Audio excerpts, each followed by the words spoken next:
Hi everybody, this is Erica and I'm doing kind of a hybrid video today. It's like a combination of a Sephora haul plus kind of like current favorites, monthly favorites, that kind of a thing.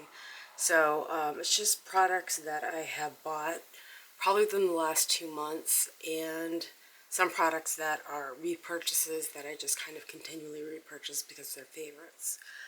Um, one skincare line that I've kind of gotten intrigued by is the In Beauty skincare line at Sephora, and most of the skincare lines at Sephora I don't really get interested in, but it has two creams that it claims to have like firming powers on the skin, so visibly firms the skin. And it's a temporary effect, but it gives a kind of a cosmetic, firming effect. So one is the Extreme Cream, which I got, noticed no difference when I applied it. It is plant-based pro-retinol peptides and three times the ceramide complex or something like that to that effect. But it's supposed to provide visibly firmer, lifted, and smoother skin. And now that I am 49, anything that claims to be firming and lifting is definitely something that's going to intrigue me just to see if it works. And then I got the Elastic Skin, which is a combination of copper peptides, vegan growth factors, and phytomucin. And I was reading on the package, and the mucin actually comes from yams. It doesn't come from snails. So I don't really know how you get mucin from yams, but this claims to kind of have like a, sort of this powerhouse that also provides cosmetic sort of lifting and firming qualities. Did I notice any difference when I put these products on? Not really. I mean, the photos in Sephora are of a woman with some little bit of jowling and some nasolabial folds, and in the after photos she looks a little bit firmer. So don't expect anything dramatic out of these creams, and it's probably going to be the last of these creams that I'm going to buy, but I got sucked into them. I'll keep you updated on like whether I continue to use them, but I've been using them for a little while now. The first product that I got intrigued by In Beauty was the Mineral Sun Glow, and this is an SPF 43 with a high PA+++ rating, and which that means the UVA protection is very high. So I love this. This is one of the only Western sunscreens I still use. Most of the sunscreens I use now are Japanese or Korean, but this is very weightless on the skin. It has a beautiful pearlescent finish. It just sinks right into the skin.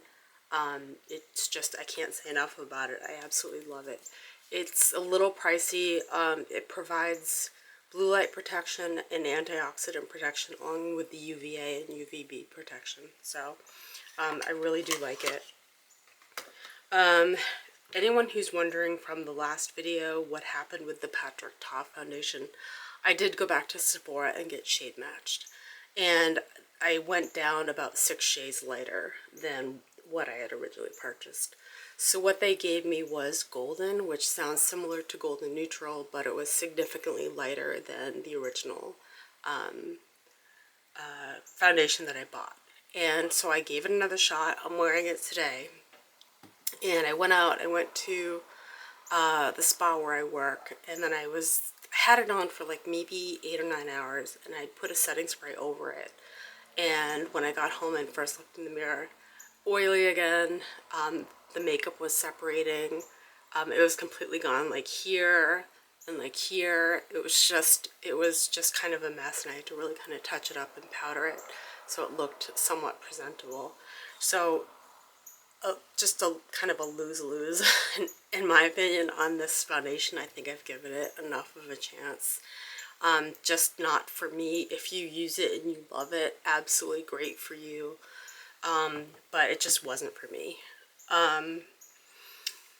I have used up the Naturium Dew Glow Moisturizer SPF 50, and I absolutely love this sunscreen, even though it was a chemical sunscreen, and I typically can't handle Western chemical sunscreens. But for some reason, it didn't irritate my eyes. I got the non-tinted one, and there was, you know, obviously no white cast because it's not mineral, but it just kind of sunk right into the skin. It gave it a, you know, dewy finish, and it was kind of plumping, and I really loved it. I'll probably repurchase it when I get through the current sunscreen I'm using.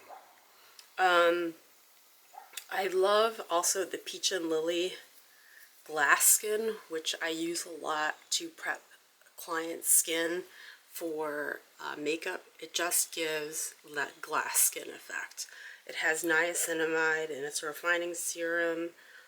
Just really gives that glass skin effect that I think, you know, just beautifully primes the skin and prepares it for makeup. So I absolutely love this product. Foundation tint that doesn't really get enough hype is the Neutrogena Hydro Boost. And I remember using this on a classmate when I was in esthetician school and being absolutely wowed by this. It just made her look so dewy, just beautifully glowy, not oily, beautifully glowy. Just, she was just radiant afterwards. And I never hear anyone talk about this. I think Neutrogena is kind of an overlooked brand and kind of like the influencer YouTuber space. But this is just a product that I really love, and I don't think about it a lot for myself, but it was beautiful. So the other product I got that I love is the Age Perfect Skin Tinted Balm, and this is a line that I always fear is about to be discontinued, but this is just maybe what Jones Road is trying to accomplish, but it's just a beautiful moisturizing balm that covers the skin beautifully with a light to medium coverage and looks so skin-like. So it just has a beautiful quality. It's probably not really something that someone under 35 would be too interested in, but I think it's something that anyone of any age can use and would be wowed by. As for moisturizer, I absolutely loved the Naturium Multi-Peptide Moisturizer. I'm still using that. It is just so hydrating. It's just, I absolutely am getting into the Naturium line. It's reasonably priced. It's got great skincare. It was created by a YouTuber. And this moisturizer just makes my skin feel so hydrated, and it's great for putting on over the tretinoin that I put on at night. And then it would be amiss if I didn't mention the Naked palette, which I have been using to death since I got maybe a couple months ago or a month ago. And it's just everything I remember it to be. It is beautiful satin shadows that are just so just kind of like buttery and just very high dimensional, and it just is a beautiful palette. If you can get your hands on it, I think Ulta was selling it, but they're just always out of stock, so I ended up ordering mine online.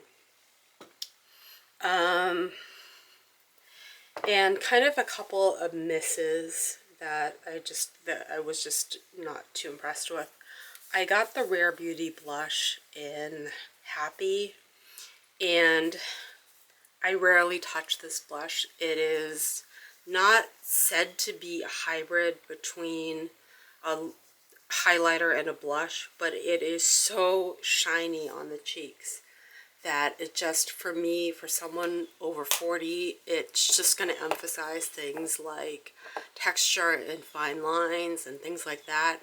And I just never reach for it, to be honest with you. It's just too highlightery. A little bit of a glow would have been nice, but it was just like too much. And another disappointment for me that was just kind of like, I was always hearing about it on YouTube and got intrigued, and I bought the mini, the Givenchy Prison Libre. It just doesn't, I don't see what all the fascination is about it. It just looks like a loose powder on your skin. So I think just save your money and buy something like the Wet n Wild Photo Focus powder, and it will do the same thing. It wasn't like the one size loose powder, which just has like this airbrush filtering quality, and you think, okay, I get what the hype is about this. I just tried this and it wasn't anything special.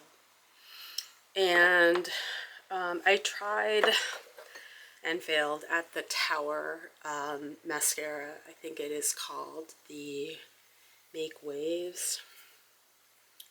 Not sure. Yeah, the Make Waves in Jet. I got it in black. And I should know because I have traditional Asian lashes, which are very short and very straight, that very few mascaras are going to make an impact. I remember when I was a teen, CoverGirl had a mascara called Professional, and that one actually caught my lashes and pulled them and volumized them, and I could actually see a difference after I applied it. And then I really got into the Voluminous line by L'Oreal, and then kind of like it just started to seem very clumpy and things like that, and I kind of got out of it. So the best mascara that I use right now is the MAC Max Stack mascara, which is just one where I can actually see a difference as I'm applying it, and it's very hard for me to find a mascara that makes any kind of impact. Really, if I want to get any effect as far as lashes go, I just have to resort to false lashes or use a lash growth serum. If anyone has any recommendations on a lash growth serum that's worked for them, particularly for Asian, I would be curious to know. So I have kind of stayed away from them. They're products that you have to continually use to see the results. So and they're expensive, so I haven't really invested in them. And then one product I wasn't too impressed with that I just hear so much about is the e.l.f. Putty Bronzer, and mine may have just been too light, but I got mine in, it actually doesn't say. This is the bronzer itself. I'll show you it swatched on my hand, or on my arm rather, so you can, well, no, I'm going to swatch it on my hand. The pigmentation is just very low, and I can barely see it. I have to go in several times to kind of get any payoff from this, so it's probably not even really catching on screen. So that was just kind of the roundup of my kind of current favorites / Sephora haul. I will probably be going into a no-buy and stopping Sephora for a while and cooling off, but I kind of had a one last hurrah and got some products, and that is my roundup. So I hope you guys have a great day, and thanks for watching. I appreciate it. Bye.